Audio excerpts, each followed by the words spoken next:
নমস্কার বন্ধুরা, বছরের প্রথমেই আমরা কিন্তু আবার ঘুরতে বেরিয়ে পড়েছি। আর এবারে কিন্তু আমাদের সঙ্গে আছে আরও অনেকজন। আমার মা আছে, শাশুড়ি মা আছে, আছে আমার মেয়ে আর আমার হাজব্যান্ডও। আর আমরা মোটামুটি খুব একটা বেশি দূরে না, এই কাছাকাছির মধ্যেই যাচ্ছি। কোথায় যাচ্ছি সেটা কিন্তু পরে বলবো। তো দেখো, সকাল সকাল বেরিয়েছি আর কীরকম হালকা হালকা কুয়াশা রয়েছে। আর এই মাঠে তো প্রচণ্ড কুয়াশা, আর এখানে যে কি প্রচণ্ড ঠান্ডা হাওয়া দিচ্ছে সে আমি তোমাদের বলে বোঝাতে পারবো না। ঠান্ডা একদম হাড়টার কেঁপে যাচ্ছে একেবারে। তো এখানে দাঁড়িয়েছি কিছু খাওয়ার জন্য। কি সুন্দর লাল লাল ডিম সেদ্ধ করে রাখা আছে দেখো, তার সাথে রয়েছে আলুর চপ, পেঁয়াজি, তারপরে নানা রকমের পকোড়া, মুড়ি, ঘুগনি, এরকম অনেক জিনিস, আর তার সাথে চা। আর এই যে এই গেটটা নিশ্চয়ই দেখে বুঝতে পারছো, এটা হচ্ছে, হ্যাঁ, দীঘার ঢোকারই গেট এটা।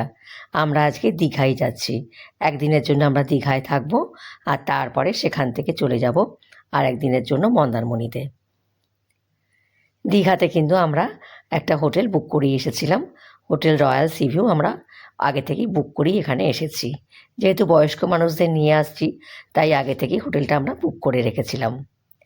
তো তারপরে এসেই একটু ফ্রেশ হয়ে নিয়ে আর বসে গেছি লাঞ্চ করতে। সবারই বেশ ভালোই খিদে পেয়ে গেছে, কিন্তু খাবার আমাদের এখনও আসেনি। তো সবাই আমরা মোটামুটি খাবার অপেক্ষাতেই বসে আছি। সেরকম কিছু না, খুব হালকা ওপরেই খাবার নিয়েছিলাম, মাছ, ডিম ভাজা, সবজি, ডাল, ভাত, এইসব। তো চলো আজকের মতো এখানেই রাখি, আবার দেখা হচ্ছে নেক্সট একটা ব্লগে।